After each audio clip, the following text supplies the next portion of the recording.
Okay, you ready for us? Oh, here comes the yawn. Here comes the yawn. We're going to put that in, I'm going to put that in.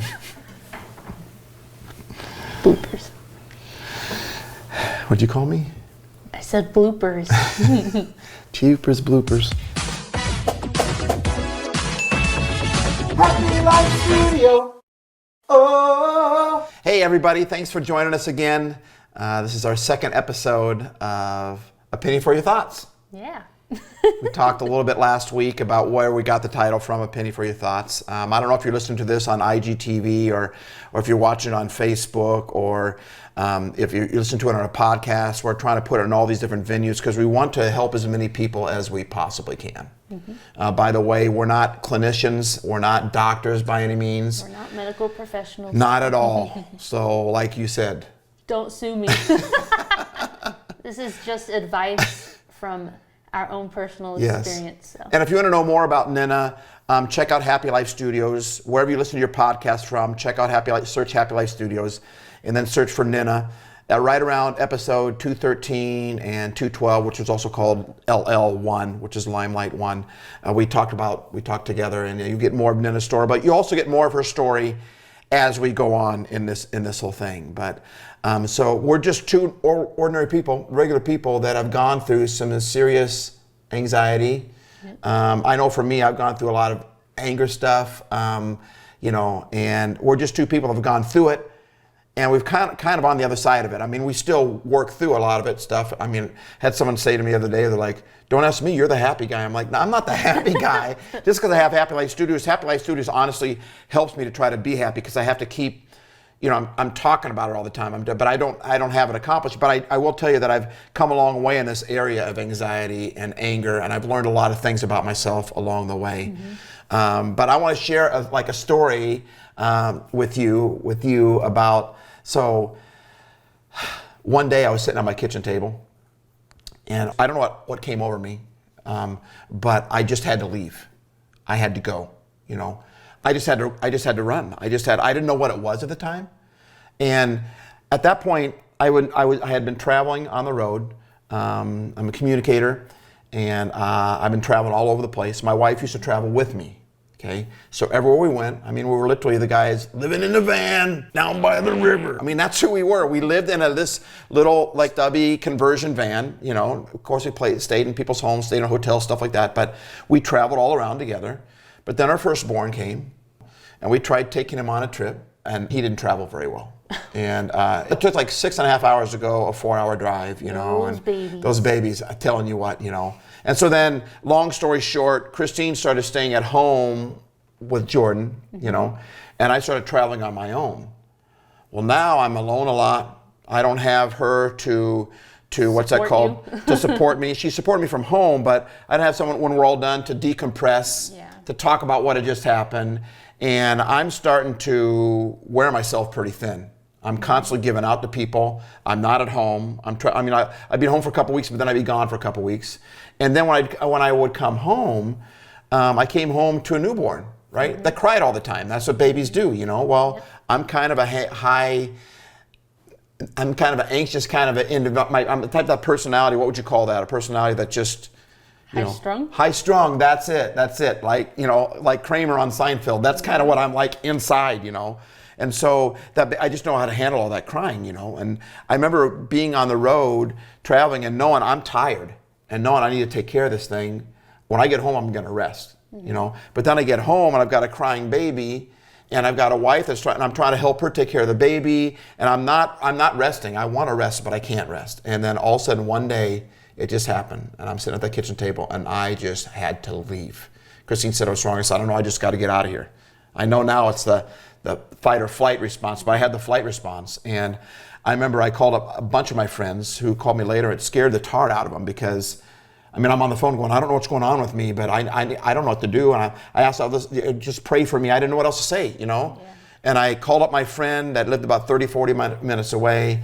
And so I called him up and said I'd come down to see him. They were going to have a church service on Sunday night, so I was going down there to that. And I saw him at the church, and he came over to me, and then I told him what's going on, and when he said, let's just pray, and as he wanted to pray with me, and for just me sitting still, closing my eyes, I just couldn't do it. I started to panic. I'm like, this guy's trying to pray for me, and I'm panicking, Yeah. And it wasn't until the senior pastor came in before church service had started, and he noticed it because his dad had gone through something like that, But he immediately said, Steve, calm down.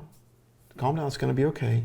Just sitting here on my couch, and I'm going to play a CD for you to listen to. CD, that's a little. And he just spoke very calmly to me, and he gave me a lot of advice that really helped me through my whole process. But what was that? That was a panic attack. That's a panic attack. Yeah. What is a panic attack? Why did that happen to me? What is a panic attack? Tell us that. Okay, so before we can talk about what a panic attack is, we can talk about anxiety. So, and a lot of people don't know this. I didn't know this until I learned it in my recovery class. But so mental health, like our mind and our bodies are intertwined. They're connected. You can't treat one and not treat the other, and then one affects the other.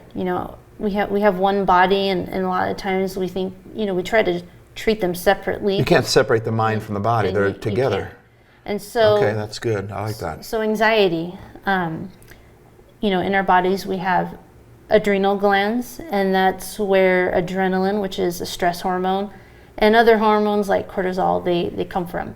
And so anxiety is when you have like a steady release of those stress hormones coursing through your blood, and it's kind of like a steady, just a steady flow, and so your body keeps pumping in adrenal or cortisol or whatever. Very it's overloading on that, just on a steady, but the faucet's been turned on way too high.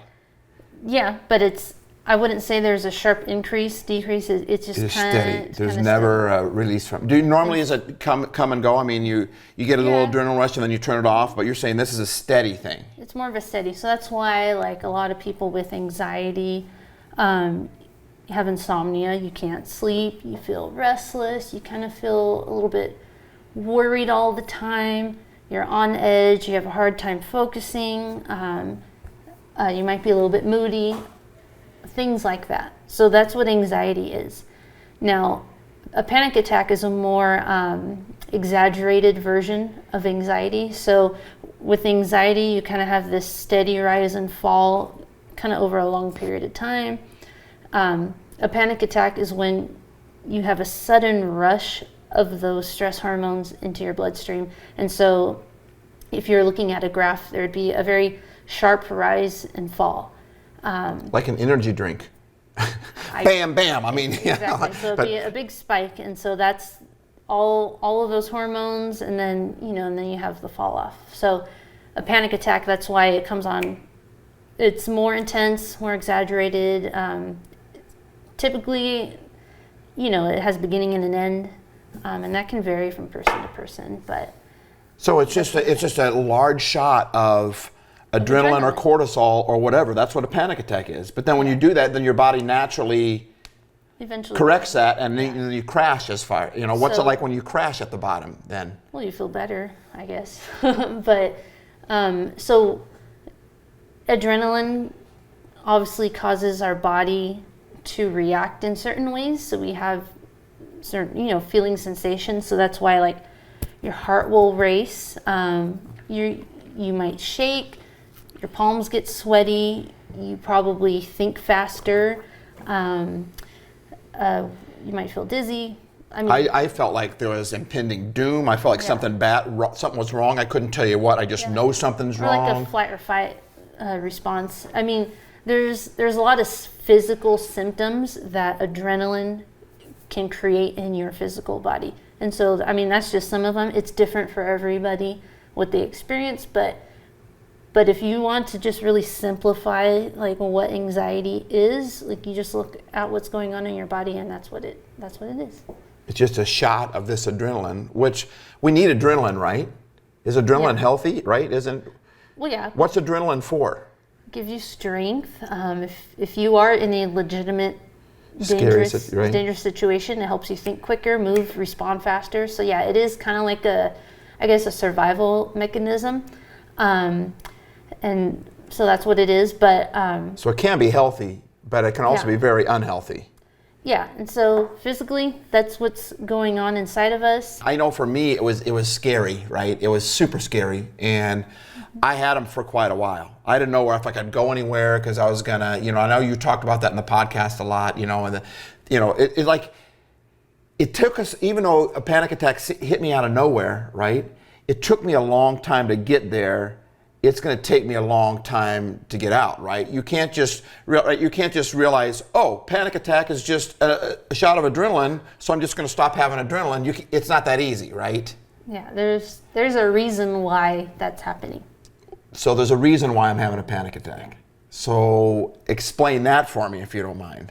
Okay, so first of all, I just want to say that you have anxiety. When you keep ignoring anxiety, like, you probably will end up having panic attacks because you're not listening to your anxiety. So your anxiety is trying to tell you something. Yes. Would you say your anxiety is a messenger?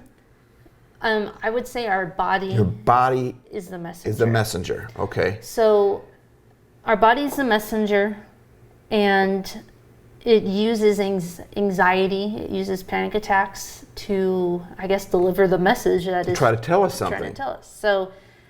That we're whacked out, that we're stupid, that there's no hope. Is that what it's? That's what it told me. So what's the body trying to tell us then? So your body, the message that it's trying to tell us when we have anxiety or panic attacks is very simple.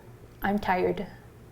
That's it. It could be that simple. I'm tired. I'm overworked. I'm exhausted. I need rest. I need more recreation. I need more fun. I've been taking life really serious lately, more than I normally would, right? Or in a longer stint of it than I know, and it finally caught up to me. Yes. And so, like you said, all of a sudden, like, we have anxiety, and that was it for me. Like, oh my gosh, like, where did this come? This came out of nowhere. But really, it didn't come out of nowhere. So before that first panic attack, my body was sending me a lot of messages that I didn't recognize or that I chose to ignore. And so for me personally, and it's different for everybody, but my body for a long time was trying to tell me I'm tired, I need rest. And the way that it did that is many, many years I struggled with headaches, mood swings, couldn't sleep, I had a really hard time sleeping. Feeling just stressed all the time. But the big one was headaches. And that's how, even today, like, that's how I know I'm tired, is my body. So still today, you'll get signs that you've been pushing it too hard in one way or the other. Been worrying more than you should, or you haven't been resting, or not getting enough sleep, or whatever. And so even some of our eating habits could possibly lead to it, right? Yeah. So so for me, for many, many years, I mean, going all the way back to high school, like, I just always had headaches. And then when I had kids, like, I always had headaches. And so when I would get a headache, I would just ignore it. I would just keep going. Sometimes the kids are the headache. But like during my day, instead of like taking a nap and resting, or I would just keep going. I would keep taking care of the kids. I would keep cleaning the house. I would keep doing whatever I was doing. I wouldn't stop. I wouldn't rest. And so, but I kept ignoring the headaches, and then I started, so since my body was like, oh, she's not getting the message, okay, let's ramp it up a little bit, and then I began to have anxiety, and then I kept ignoring all the anxiety, and then before you know it, boom, I had a panic attack. So a panic attack is like it's like your body's last, like, hello, you need to listen.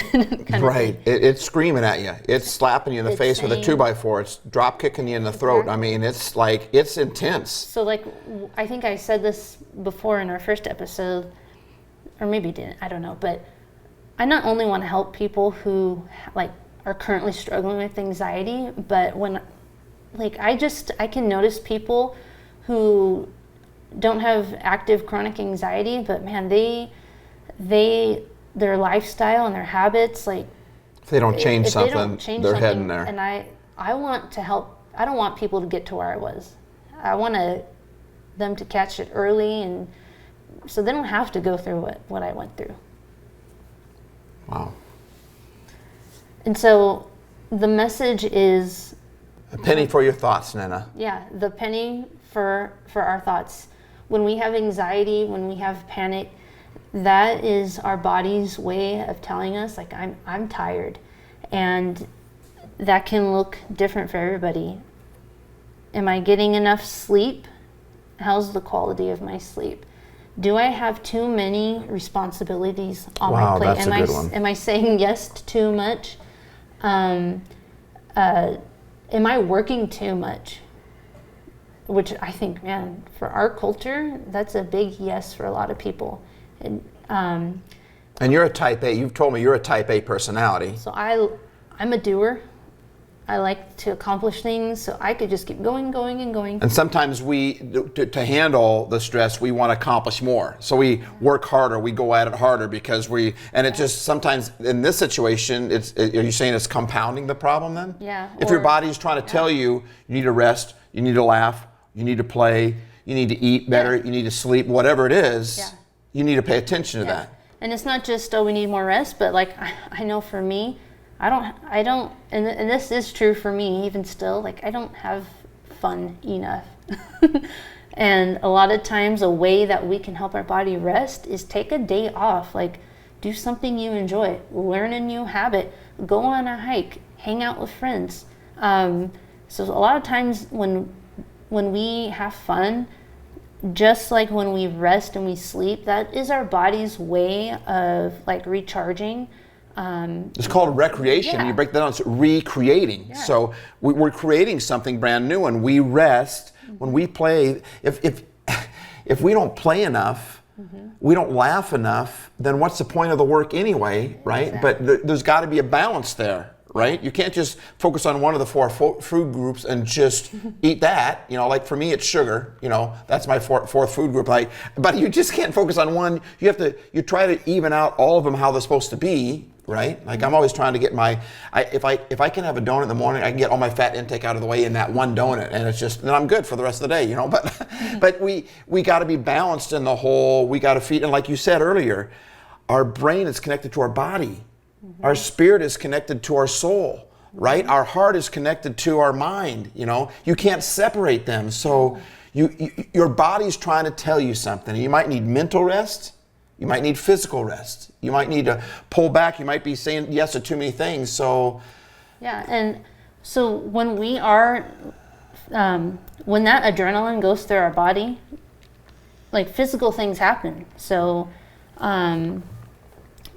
so for me, when I'm anxious or when I have a panic attack, like the first thing I notice is my heart starts beating really fast and really hard.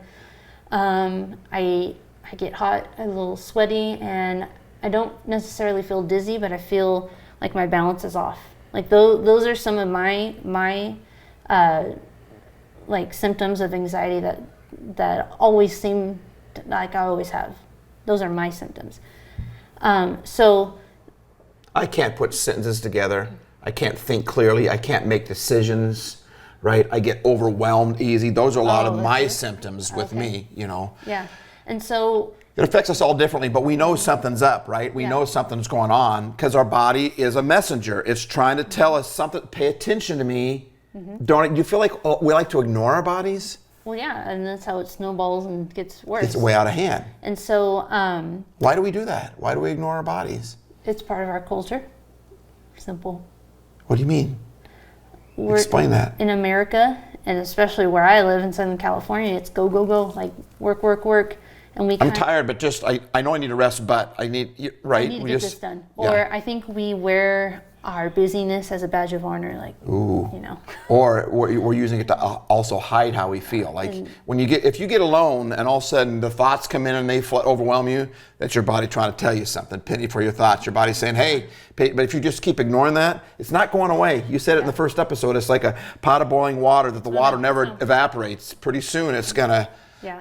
And so adrenaline creates physical symptoms. So like I said, for me, my heart racing, I feel like I'm off balance.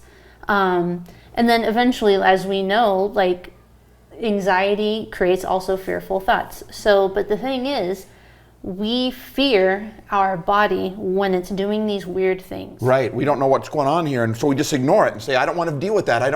How many guys don't like, they can be the strongest guys in the world, but they don't want to go to the hospital. Yeah. Scares the tar out of them. So we just ignore it. We don't go see the doctor. We don't go, right? And so we begin to fear our anxiety. We begin to fear, oh, am I going to have another panic attack? Because I don't like the way I feel inside. I don't like those weird things my body does. And so in my class, like, we were taught, like, not to fear your body. Don't fear your body. Don't fear, like, the actual physical symptoms. Because it's a of messenger. anxiety. It's trying to tell you something. You don't have to be afraid of that. Yeah, and I think we need to learn that our body is on our side. It's rooting for us. It cares about us. It's not against us. It's trying to, or it's connected to us. So it's trying to say, hey, pay attention to me. And for me, it's like the middle child. It's like, hello, can someone see me here? And my middle child is very much like that. But I think the cool thing is like, God created our bodies. God came to earth in a human body. Wow. And it says he suffered the way he went through everything that we went through. So God struggled with the same things that we have panic over and anxiety. And I wonder if God ever had panic attacks. I mean, it says he was tempted anyway in all ways that we are tempted. Yeah. So he was tempted with anxiety, fear, anger. I mean. Yeah. And so I've learned to appreciate my body. And when I do feel anxiety, of course, initially it's scary because it's adrenaline. It creates fear because it's trying to, it's a survival wake you thing. up, like, pay attention, something's about to happen, do something. But then when I get a grip on it, it's like, man, this is like, okay, like, I appreciate it. And God made us that way. And I think, like, that just shows how much he cares about us, is he would make our bodies this way so that we rest and that we don't overkill like ourselves. Adrenaline isn't necessarily a bad thing. It's a good thing, but if we don't take care of it, we interpret it the wrong way. If we're not listening to the messenger, then if there's something saying, hey, a truck's coming, get out of the street, and the truck, it's like Bruce Almighty, right? He's like, God, why'd you take me? He's like, you can't pray in the middle of the street, son, and not get right. It's like our body, as well as God, often is using our body to try to get a message to us. So don't ignore that. Is that what you would say? Yeah, don't ignore it. And when you're in the middle of a panic attack and it's actively happening, or even during your day when you're just feeling on edge because of anxiety, she said, I want you guys to repeat to yourself, it's just adrenaline. It's just adrenaline. Because I know for me, when I learned what is really going on in my body, like, what's the reason for what I'm feeling, that for me took a lot of the fear away, because I realized, oh, I'm not dying. I'm not crazy. I had an explanation to what I was feeling, and for me, it just took a lot of the fear away, a lot of, I guess, just a lot of the fear, just to have a name, an explanation to what I was feeling. And so, one thing you guys can do is just remind yourself, it's just adrenaline. This is what I'm feeling, and that way we don't have to fear our bodies. So this is a really big, there's a lot of stuff going on here, right? Panic attacks aren't just, it took a long time to get us here, right? And it's not going to just fix it by knowing that it's, right, just panic, whatever, but it helps to know, right? So I'm wondering, could we deal in some more? Because I know that you talked about a lot of ways you got to take inventory of your life. I would like to talk about that next episode, and maybe some more things about panic attacks. Like, what are some things that we can do? Because realizing that it's panic is one thing, right? But there's still more to it than just, it helps you get through that, but there's a lot more things we can talk about on this, a lot more steps, hacks that we can do. Would it be okay if we did another episode on that? Sure. Okay, well, then I just got one more question for you. Okay. Penny, for your thoughts. Okay, so Penny, for your thoughts, is when you are experiencing anxiety, when you're in the middle of a panic attack, I would suggest do exactly what I did. Remind yourself it's just adrenaline. Remind yourself of what's going on physically in your body so that you don't have this fear connected to it. And also just remind yourself that my body is just sending me a message. My body is on my side. is trying to take care of me. And that message is, I'm tired, I need rest, I need more recreation. I need to laugh a little bit. I need to laugh, I need to slow down. It could be many things, right? Could be a lot of things, but it's not being mean to you. no, just remember that's the message. And your body's trying to keep you alive, essentially. It's trying to take care of you. Wow, that's a cool way to look at it. So don't fear your body. Don't fear the message. Remember that God created your physical body in His image, and He created it that way for a reason. And He cares for you. Otherwise, He wouldn't let you know, hey, you need to take care of this. I love it. We need you. We need you. So thanks. And if you know of anybody that's struggling with anxiety, fear, this doesn't just work just for anxiety. It also works for anger, discouragement, depression. They're all related, and they're all lead into each other. So they're all symptoms of something, something else. And it's your body trying to tell you something. And you don't need to be afraid of that message, but you don't want to ignore it either. No, don't, right? And don't ignore it. Don't ignore it. Right on. All right. Well, don't be afraid to share it with somebody that might be going through something like that. And stay tuned. We'll come back at you next time on some more tips and on the actual panic attack and what are some things that we can do to help that, because it doesn't belong in our bodies and we can do something about it. Thanks, Nena. You're welcome. Try it again. Happy Life Studio. Oh.